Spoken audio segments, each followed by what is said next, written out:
انتهت مباراة إيطاليا ضد إسبانيا بالتعادل الإيجابي بهدف مقابل هدف في تصفيات كأس العالم 2018.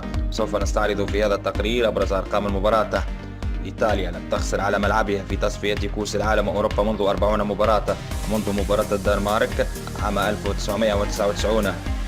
منتخب إسبانيا لم يخسر في آخر 55 مباراة في تصفيات كأس العالم، حيث انتصر في 42 وتعادل في 13 مباراة. منتخب إسبانيا سجل في كل مباراته 28 الأخيرة في تصفيات كأس العالم وسجل 69 هدفا. لم تخسر إيطاليا في 10 سنوات في تصفيات بطولة أوروبا وكأس العالم في 52 مباراة، منذ هزيمته 3-1 أمام فرنسا في سبتمبر 2006، حيث انتصر 39 مرة وتعادل 13 مرة.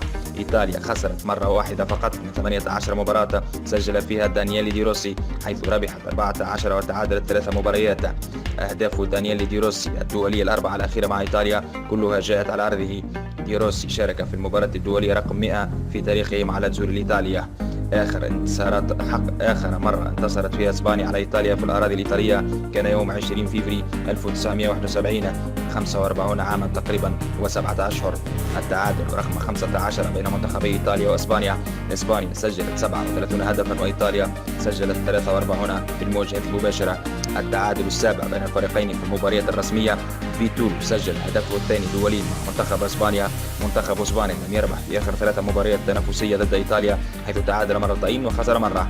إيطاليا لم تخسر على أرضها في التاريخ تصفيات كأس العالم عبر 50 مباراة، حيث انتصر 43 مباراة وتعادل 7 مباريات.